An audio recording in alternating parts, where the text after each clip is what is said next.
शनिवार को आयोजित दिल्ली नगर निगम की बैठक एक बार फिर से हंगामे की भेंट चढ़ गई। इस बैठक में शोक प्रस्ताव और 2 मिनट के लिए मौन रखा गया। बाद में मेयर ने सदन से स्थायी समिति के 6ठे सदस्य के चुनाव को गैर कानूनी और असंवैधानिक करार दिया। मेयर के इतना कहते ही बीजेपी पार्षद पोस्टर और पैम्पलेट लेकर अनुसूचित जाति के मेयर के चुनाव की मांग करने लगे।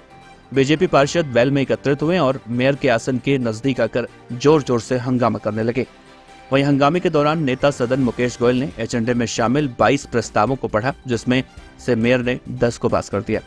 नेता सदन से जब हंगामे की वजह जाननी चाहिए तो उन्होंने कहा कि जब सदन में प्रस्ताव जो सीधे जनता के हितों से जुड़े हुए थे, उस बीच बीजेपी के शिष्टाचार और आचरणहीन पार्षद वेल में आकर हंगामा करने लगे।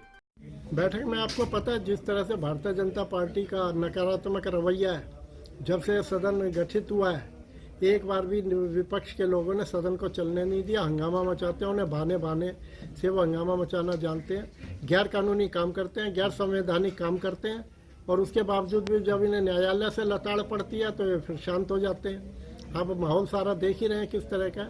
लेकिन हमने दिल्ली की जनता से जो वायदे करे हम अपने वायदे पूरे करेंगे, चाहे दिल्ली के अंदर दिल्ली को कूड़ा रहित करने की बात हो, चाहे मलबा रहित करने की बात हो, चाहे प्रदूषण मुक्त करने की बात हो, या हमें दिल्ली की जनता को जो सुविधाएं देनी है वो निरंतर हम देते रहेंगे, चाहे जितनी मर्जी रुकावट पैदा कर ले। वहीं इस मामले में नेता विपक्ष राजा इकबाल सिंह, उपनेता विपक्ष जय भगवान यादव के साथ साथ केशवपुरम जोन के चेयरमैन योगेश वर्मा और शाहदरा नॉर्थ जोन के चेयरमैन प्रमोद गुप्ता ने संयुक्त रूप से निगमायुक्त को पत्र लिख सदन में पास किए गए प्रस्तावों को असंवैधानिक करार दिया। विपक्ष के नेताओं ने अपने पत्र में कहा कि महापौर ने कोई भी चर्चा किए बिना नेता सदन से एजेंडा लेने के लिए कह दिया तथा नेता सदन ने भी एजेंडे की मद संख्याओं को पढ़ना शुरू कर दिया और दोनों स्वयं ही अपने मनचाहे मत पास करते रहे, जबकि बीजेपी के सदस्य एजेंडे पर लगातार वोटिंग की बात कर रहे थे। इसके बावजूद आप एजेंडा पास करते रहे, जबकि आज के सदन में आम आदमी पार्टी के सदस्यों की संख्या लगभग 81 और बीजेपी के सदस्यों की संख्या 93 से 94 थी। इसके अतिरिक्त कांग्रेस के भी 6 सदस्य भी सदन में एजेंडे पर वोटिंग की मांग कर रहे थे।